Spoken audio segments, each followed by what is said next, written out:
O Zaidan, o plenário da Câmara, pelo menos quem é interlocutor diário do que acontece lá na Câmara dos Deputados, no Congresso de uma forma geral, entende que será aproveitado o momento de Paulo Guedes falar sobre offshores e sobre o dinheiro que ele tem lá fora, e todo esse rolo desde o fim de semana nas reportagens que divulgaram essa informação, mas muita gente achando que o Paulo Guedes vai ser cobrado de maneira contumaz sobre questões ligadas à inflação, entre outros detalhes da economia brasileira. Isso provavelmente deve acontecer, né, Zaidan? Provavelmente, Ronald. Eu acho que certamente vai acontecer. Deixa eu só saudar aqui o Mário Zeller, o Edivaldo Tits e também o Juninho, que estão na escuta aqui do Bandeirantes. Acontece. O Ronald, há questões importantes demais, e é claro que o Paulo Guedes terá de explicar algumas coisas referentes a essa história do offshore, porque não é, como já dissemos, a empresa para além, ou longe do território nacional, ela é legal, não há um impedimento, há a questão do código, né, o código de conduta do alto escalão do governo, do qual faz parte o Paulo Guedes, como ministro da Economia, mas há algumas questões que devem ser esclarecidas, inclusive pelos congressistas. Porque o Paulo Guedes, em julho, defendeu a retirada da taxação sobre investimentos nos chamados paraísos fiscais. Essa taxação estava no projeto de lei do imposto de renda do próprio Paulo Guedes. Ou seja, não é que ele, desde o início, foi contra a taxação. A taxação estava lá e ela foi retirada depois de uma reunião entre ele e o relator, que é o deputado Celso Sabino. Foi o relator do projeto na época da retirada. Celso Sabino, que é do PSDB do Pará. Aliás, o Celso Sabino disse que Guedes não pediu a retirada, mas não disse quem pediu. Porque é claro que não são apenas Paulo Guedes e Roberto Campos Neto que têm esse tipo de investimento. Alguém pediu, alguém ponderou, alguém sugeriu, e o relator, segundo o relator, não foi o Paulo Guedes. O relator disse que o Paulo Guedes não pediu a retirada, mas houve essa reunião e a retirada, então, se concretizou. Mas ele vai ter de falar sobre isso. Mas, claro, a situação fica menos complicada com essa declaração do relator, o Celso Sabino, de que não foi o Paulo Guedes quem pediu. Agora, há uma outra questão, Ronald, isso inclusive é um assunto que certamente iremos abordar aqui por semanas, na situação do Paulo Guedes no governo, porque há pressão para que ele saia, e não é só pressão da oposição explícita.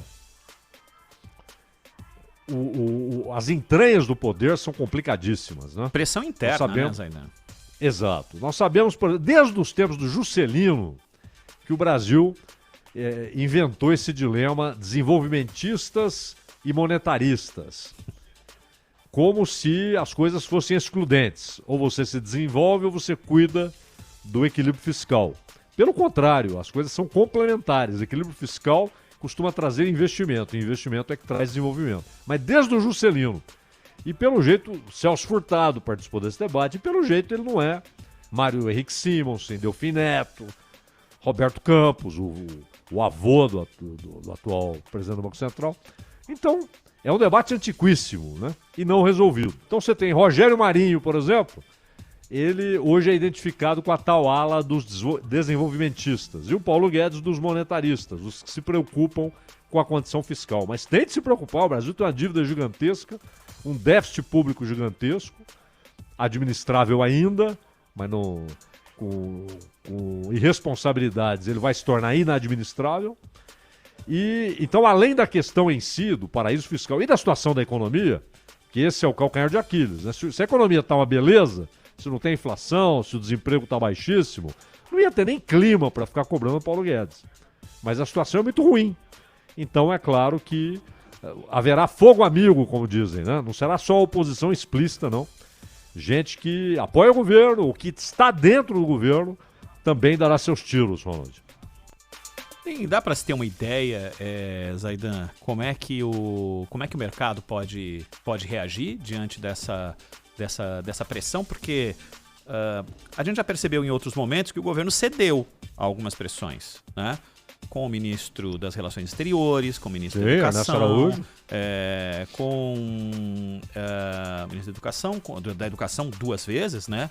Com o Vélez e com o Abraham Weintraub, com o Ministério da Saúde nem se fala, né? Isso pode afetar de alguma forma, porque é um ministro intocado, porque fez parte da campanha do presidente. Então, era uma solução que foi a primeira anunciada pelo então candidato, né? No caso do Weintraub, do Ernesto Araújo, do Vélez, do Pazuello, basicamente o recado que deram, inclusive o Centrão, né? O recado que foi dado ao Bolsonaro foi, com esse cara aí, a sua reeleição fica mais difícil. Ele traz um déficit político. Então, o argumento foi forte, né? O cara atrapalha mais do que ajuda. Agora, no caso do Paulo Guedes, ele vai ponderar. Ele vai ponderar se uma substituição pode ser um desastre, se ele vai perder apoio ou se ele vai ganhar apoio. Eu acho que já houve no mercado financeiro, nos grandes proprietários de corporações, os grandes acionistas, já houve uma ligação forte com a permanência do Paulo Guedes. Ele tem de ficar, ele é a garantia de que está no rumo certo. Eu acho que isso passou, Ronald. Eu acho que hoje não haveria um terremoto no mercado financeiro, no mundo dos investidores, dos bilionários, dos ricos, se o Paulo Guedes sair. Não acho que... Não é nem que está precificado, né, como eles gostam de dizer. Eu acho que lidam bem com o negócio, né, porque a situação não está boa. Agora, houve um momento que sim, que ele era uma espécie de garantia de que as coisas estavam indo no caminho que eles entendem como sendo certo. Hoje não, eu acho que hoje já não vão perder o sono se o Paulo Guedes sair.